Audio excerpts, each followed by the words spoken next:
के तू गईलो ये रानी, दिल दुखा के तू गईलो ये रानी।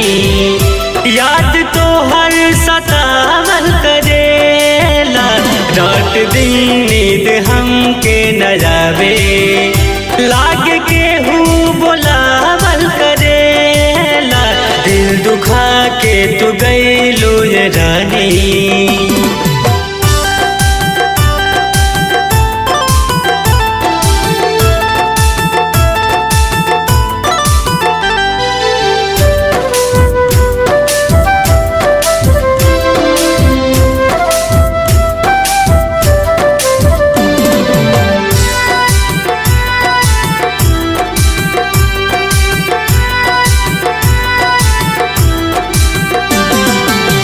अखिया से लोड गिरे दिल ये कहेला, पागल प्रीतिया के पीरा सहेला, पीरा सहेला। हाँ, अखिया से लोड गिरे दिल ये कहेला, पागल प्रीतिया के पीरा सहेला। प्यार में हमके जियाते मुआइलो, प्यार में हमके जियाते मुआइलो।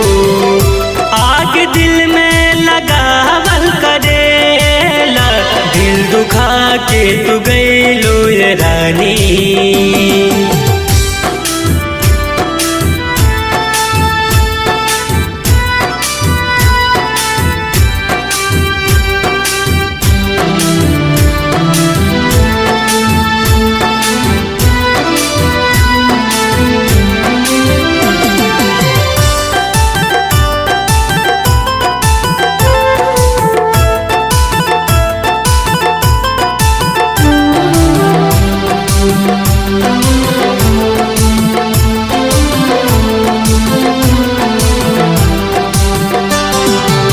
सपना सजावल रानी तोड़ देलू सारा, घुट घुट रोवता ये दिलवा बेचारा, दिलवा बेचारा।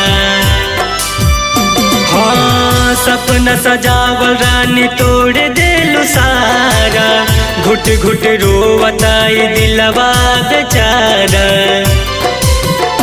देखी हमारा के हंसता जमाना, देखी हमारा के हंसता जमाना। दर्द दिल के छुपावल करेला, दिल दुखा के तू गईलो ये रानी।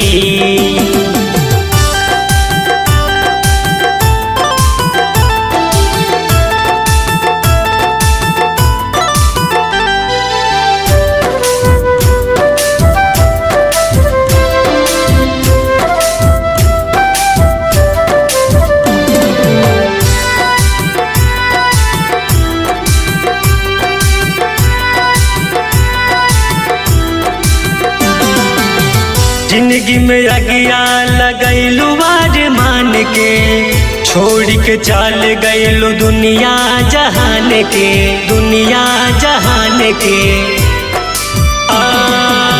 जिंदगी में अगिया लगैलू वार मान के, छोड़ के चल गईलू सानी नदान के। रात दिन रोवता श्याम सुंदर, रात दिन रोवता श्याम सुंदर। याद तो हर सतावल करेला, दिल दुखा के तू गईलो ये रानी।